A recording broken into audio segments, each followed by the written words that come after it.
Repeat after me, please. When you're hot, you're hot. And when you're not, you're not. Shake somebody's hand on your right and left and say, I'm hot this evening. Look out.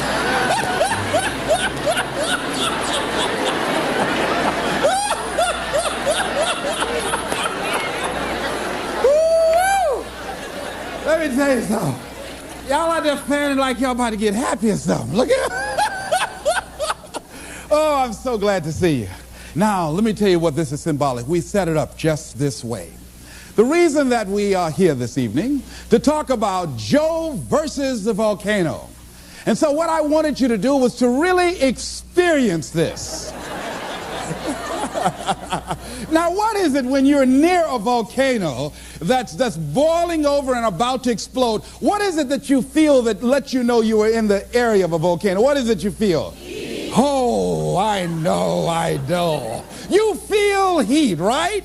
So you're going to experience this volcano because we have things in our lives, ladies and gentlemen, and because we don't handle them, because we don't deal with those things, they begin to get kind of hot. You know, you've heard the expression, boy, I'm in hot water. Have you ever heard that before? Yeah. And that means that there's something that you're in, that some dilemma that you've got to handle, something that you've got to deal with. So let's begin to look at this guy called Joe versus the volcano, and let's see what's in it for us. I took the liberty of changing some things to enable them to be symbolic for us. And Tom Hanks plays this role, and for those of you that have not seen the movie, it's about a guy who was going to work every day. It was very depressing. I mean, when you see it, I mean, the photography is very dingy looking and gray and very dim lighting, and the people are going and looking drab, doing the same old thing every day in the same old way. Some of you work with people like that. There are faces that you wish you never ever saw. Am I right? I mean, if you never saw them again, it would be too soon. Now, am I right? I'm going right, all right? So this is what was going on. This guy was going into this job where it was a dead-end job. He wasn't happy. He was miserable, and many of us can identify with that. He knew that he was capable of doing more, but he had really given up on himself. He had really sold himself out. Yeah, some of us have done that. He made a trade-off. For whatever reason, he decided to do this. This is why we can identify with him. And the volcano is symbolic of the challenges that we invariably face in life, of the problems that many of us run away from handling. And he had to handle this. And how did he come in contact with this volcano? Well, what happened was he was going to this doctor constantly. He was a hypochondriac because he wasn't living his purpose. His dream had not found his life work. He would create illnesses for himself. And so what happened in the process, this doctor decided, he set him up really. See, when you're not living your goal, you go through life living like a victim. People can set you up for anything. They can run any kind of game on you and you go for it. I had a saying when I was in radio, stand up for what you believe in because you can fall for anything. Well, Joe didn't believe in very much, including himself and his dreams, see? So he was very vulnerable. And so Joe was set up by this doctor. This doctor told him that he had a rare disease and he had 6 months to live. This disease was called a brain cloud. Oh, Kadumbo Joe went for it. He believed it.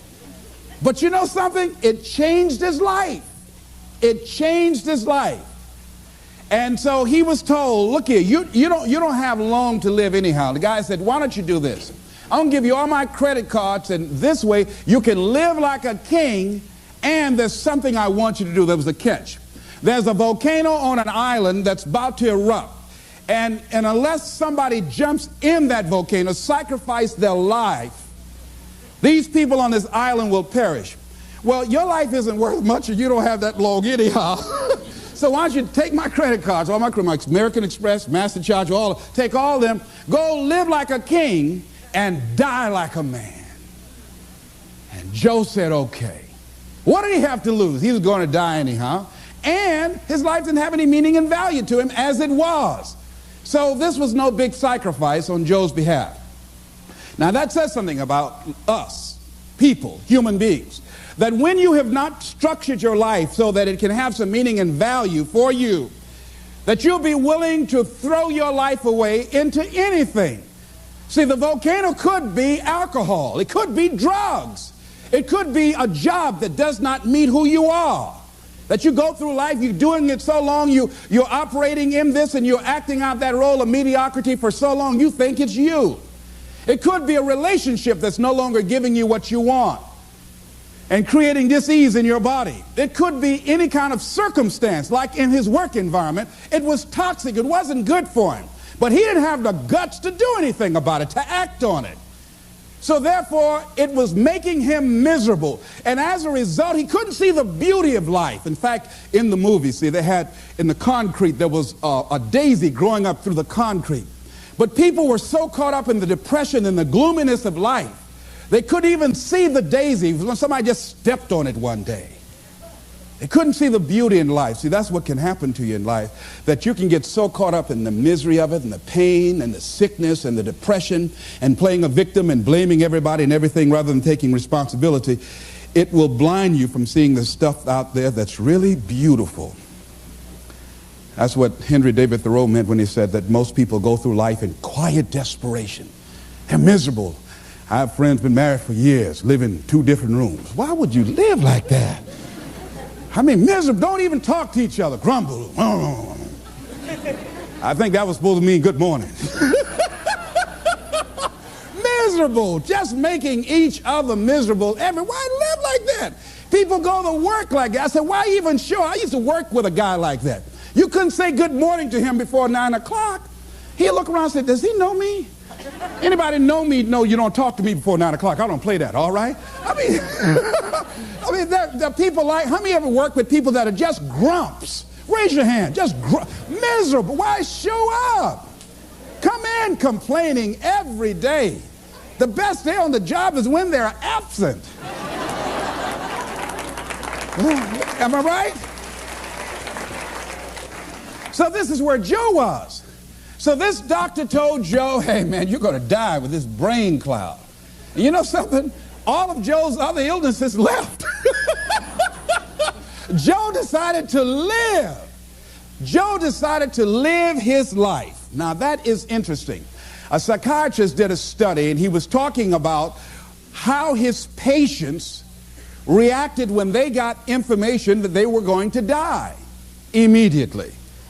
He said that many of these patients that had gone through years of therapy that should have been making decisions about their careers, or about their marriage, or about their circumstances, and somehow or another they were stuck and didn't have the personal power or the wherewithal or the willpower to act in their own best interests. But when they were told, listen, you've got 3 months to live, or you got 6 months to live, all of a sudden these people who were initially victims or powerless, all of a sudden they started acting in their own best interest. They started living their lives. And it's amazing to me that what a paradox, that once people are told they're going to die, all of a sudden they start seeing the daisies in life. They start seeing the beauty in life. I remember it's a monologue. And it's called The Last Mile. It's a monologue about a guy who was sentenced to die in the electric chair for a crime that he did not commit. And he was pleading to the jury to understand his case. And I remember one of the parts of the monologue where this guy talking to the jury and talking to himself and going the whole gamut of emotion. And I remember something he said that struck me right now. He said, you know, he said, it's queer, ain't it? How even though life has done you wrong, somehow you still want to live. He said, you never again find me complaining about life has given me a short deal. No, I just want to live. I take the park benches, the crumbs, anything. I just want to live. But they're not going to let me, are they? All of a sudden, this guy who before from Sloats Corner, Indiana, never really cared about life. All of a sudden, now that he knew that his life was going to be taken away for a crime that he did not commit, he wanted to live. It's a very passionate, powerful monologue. I used to read that quite often and study that. So what is it that we can begin to do? Do we have to get a pronouncement that we only have 6 months to live in order to decide to live? In order to live in a spirit of integrity? See, most of us go through life living a lie. The Platters had a song, oh yes, I'm the great pretender. What a beautiful voice. Oh, don't faint. It's okay. It's all right. It's all right. Whew. Now I hit that note, it just gives me a chill. But anyhow, that many of us go through life being great pretenders. We should get an Academy Award. Pretending that we're happy, pretending that we're content, pretending that everything's happy and gay and carried away. And that's not the way that it is. Going through life feeling that we can't do anything about our situation like Joe did. But when they told Joe he was going to die, Joe became a new person, went back to work, and the young lady he'd been wanting to talk to for a long time, he said, hey, I want to take you out. He wasn't worried about rejection. Joe had his eyes on her. He said, Lord is my shepherd, I'll see what I want. Old Joe said, I might be going, but I ain't dead yet. He wanted a little bit more living. You hear me? I like that, Joe. Don't lose that. Don't lose that. All right, so here's what I think that we can begin to do. To live our dreams. To begin to let life take on some new meaning for us, some new power and some new value. Is to begin to look for the daisies in your life right now where you are. Regardless of what's happening to you, regardless of what's going on with you, begin to look for some beauty in it. Begin to look for some lessons that you can learn from where you are and what you're going through. See, the volcano. See, when Joe jumped into the volcano, and he eventually did that with a young lady that fell in love with him, they were thrown out of the volcano and they survived. Think about that. Now, see, I think that when you decide to take a leap and you handle the challenges that you're facing, read something about fear. That's one of the things that keeps us from beginning to live life. Here's what happened. This guy, John Rogers, wrote that. He said, when people take the courage to journey into the center of their fear, they find nothing. It is only many layers of fear being afraid of itself. And Eleanor Roosevelt said, you gain strength, courage, and confidence by every experience in which you really stop to look fear in the face. You're able to say to yourself, I've lived through this horror. I can take the next thing that comes along. You must do the thing you cannot do. See, that's what the volcano is. It is the thing that we cannot do. And because it is that, we must do that.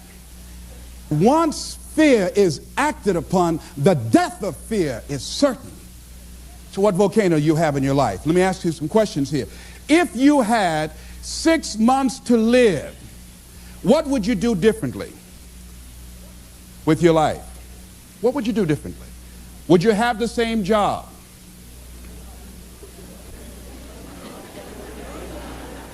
Would you be worried about things that you're worried about right now? Would you have the same relationships? Would you have the same people in your life?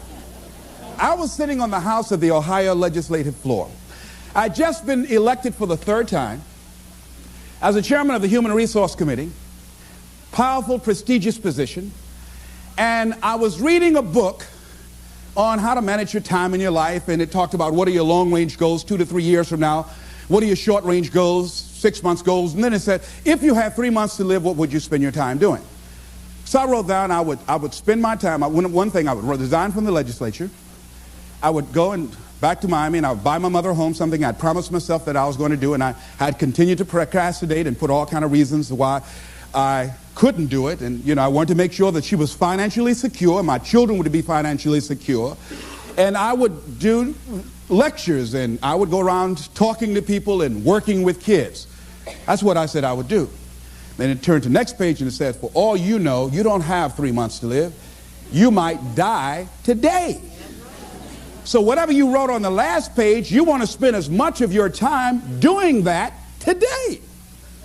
So I looked at Mr. Vern Rife, the Speaker of the Ohio Legislature, and I said to the guy on my right, State Representative Mike Stenziano out of the Ohio State District, I said, Stenzi, 25 years from now, who would care what legislation we passed? He said, nobody would care 1 year from now. Now here's what was happening with me. I came to the Ohio legislature with great expectations. There are things I wanted to do. I wanted to make a change in society. I wanted to make an impact. But I was just disillusioned after being there for a while. I introduced some legislation that I'd worked months to get this legislation passed, got it out of subcommittee, voted to the major committee, and then went from there to the reference committee, and then they introduced it on the Ohio legislative floor. And this legislation was designed to provide protection for senior citizens and poor people who bought money orders. People buy money orders thinking that it's cash.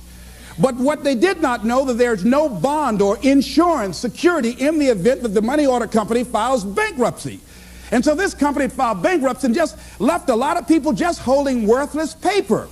So I wanted to introduce some legislation so that senior citizens would not be victims of this anymore. After months of hard work, after introducing the bill and having the votes lined up, guy raised his hand. Mr. Speaker, Mr. Wright said yes. He said, I'd like to introduce the amendment for Mr. Brown's bill. He said, we will hear the amendment. He said, I'd like to amend it and change the word shall to may. I said, excuse me, Mr. Speaker, may I speak, please? Yes. I said, ladies and gentlemen of the Ohio legislature, this legislation is not something we wanted to make it optional to provide protection for Ohioans and senior citizens. We want to make it mandatory. And then this guy said, no, Mr. Speaker, I just think that he's taking it a little too far. This is an honorable gesture on the behalf of the state, but he's taking it too far. Let's make it optional and leave it up to the goodwill of these money order companies to provide for the protection. Let's have the vote. And they had the votes, and I lost. And I said, oh, wait, this is not why I came here. And then all of a sudden, this job that at one point had meaning to me and value, it no longer had that for me. And all of us have had some experiences where you went to a job and you were excited about that job. Boy, it had so much promise, and then you got there, and so much you wanted to do. You thought it was an opportunity for upward mobility and growth and development and expansion. And all of a sudden, after you got there, you found out it was nothing but a glorified cubbyhole. Old grave with no dirt on it. So it became very depressing going to work. And so that's what happened to this guy, Joe. And a lot of us have done that before. I used to get my headache start throbbing on Sunday afternoon after the Sunday afternoon football game, a basketball game. I just hated to go to work. Some days I just drive by just for nothing, just drive on by. I came back, though. I came back.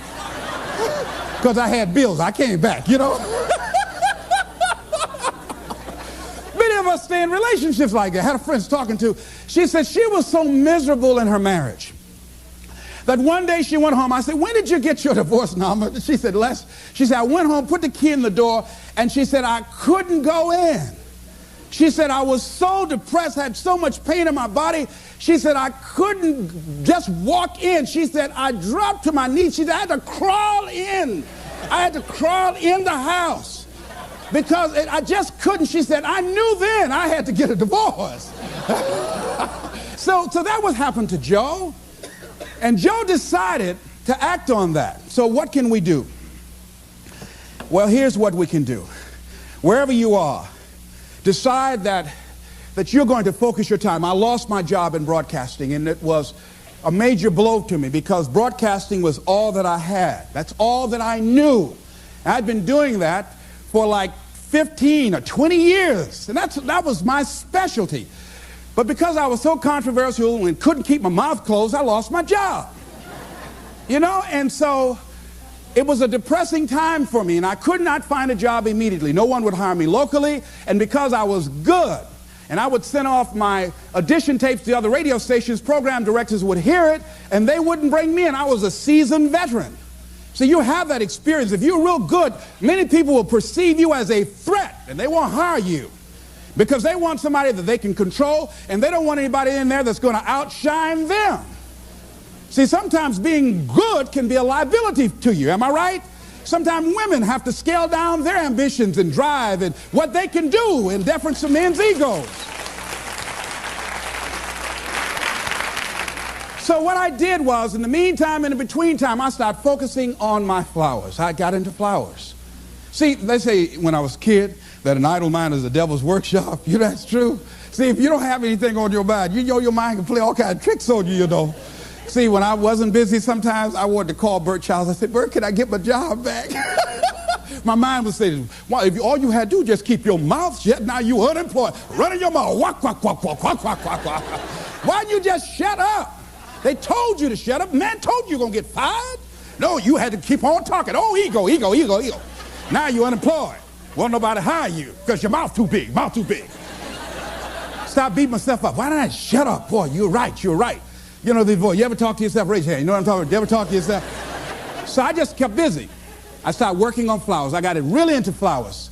I knew my flowers, had names for my flowers. Grow real good. I'd talk to them. Hello, how are you today? Oh, you're beautiful. I want you to rise. People would bring their flowers over to me that were dying and wilting. I would speak to them and say, rise, those flowers, straighten up like that. That was phenomenal, all right? Then the other thing is I did a lot of volunteer work. I'd go to the hospital and I'd read the Bible to people. And I would go to friends whose parents perhaps were ill or facing a challenge, and I'd talk to them. I became involved in all kind of community volunteerism. So I'm saying that if you're going through a challenge, not that you've been laid off, but the universe has given you an opportunity to find your real true making on the planet, then use that time wisely. Volunteer, give yourself away. My high school teacher, Charles L. Williams, said something I love. He said, love and happiness are like perfumes. You can't sprinkle it on others without getting a few drops on yourself. Isn't that beautiful? See, what you give is what? What you get. All right, repeat after me, please. I'm going to give my life away. Because what you give is what you get. Shake somebody's hand on your right and left and say, share some happiness.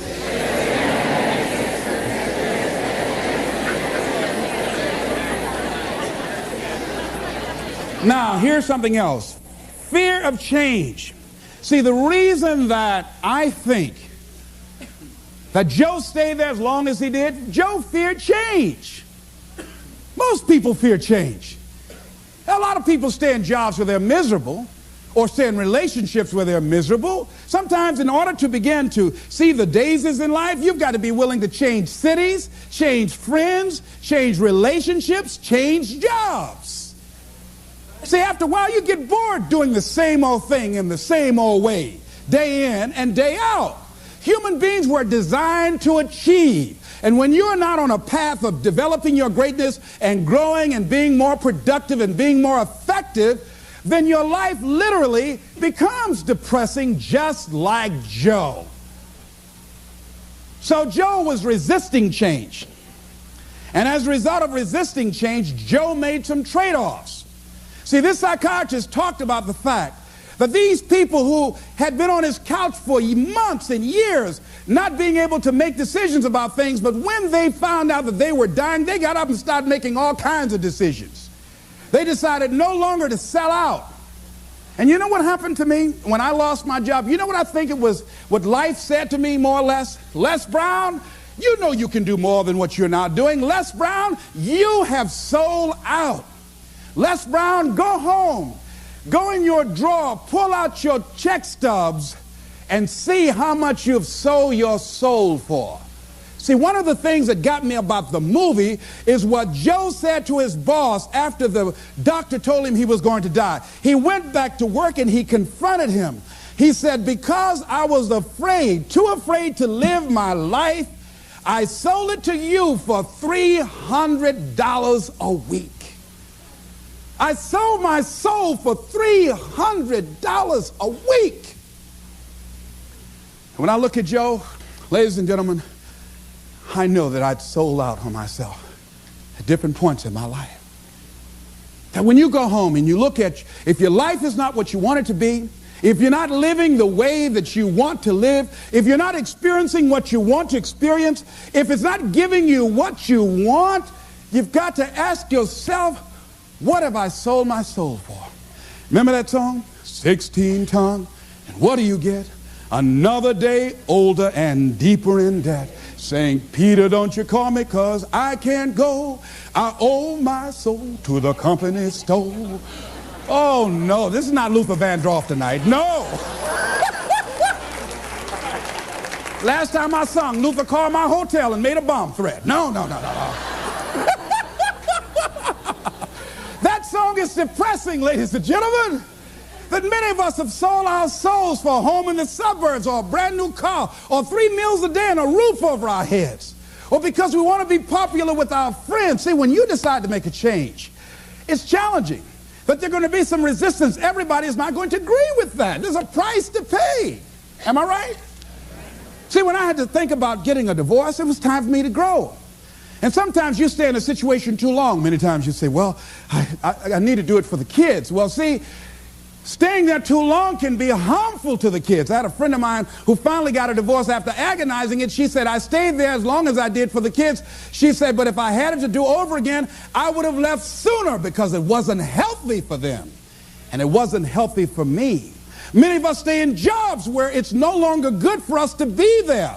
But because we can't see ourselves having the capacity to do more and to achieve more and can't see life after that job, we stay there as victims, volunteer victims. Because nobody's making us do it. We volunteer to be victims. We volunteer not to be in charge of our destiny. We volunteer. We willingly do it. If you're going to sell out, don't do it in a hurry. Do it slowly. Let somebody come and have to take it from you. Don't just give it up willingly. And that's what Joe had done.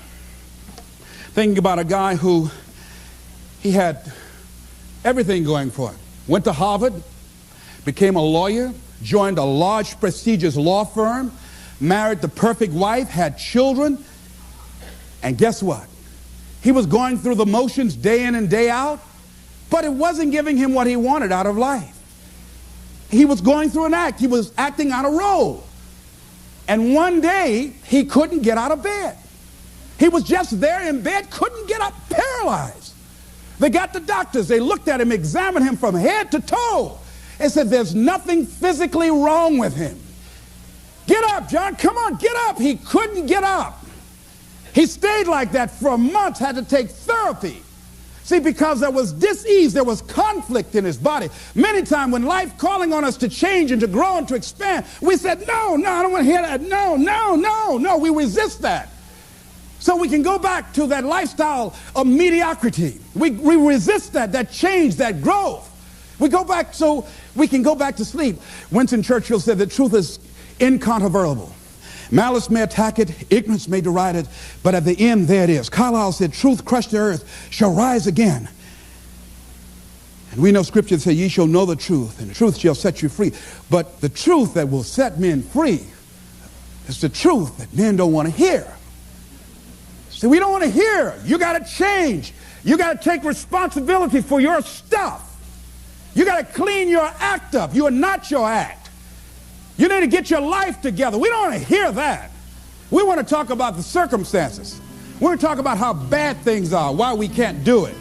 See, that's where Joe was. So what we have to do is decide to live with integrity in our relationships and the things that gives our lives some meaning. Stop pretending and decide to become real. Decide that we're not going to trade off, because we don't realize what we have in our hands.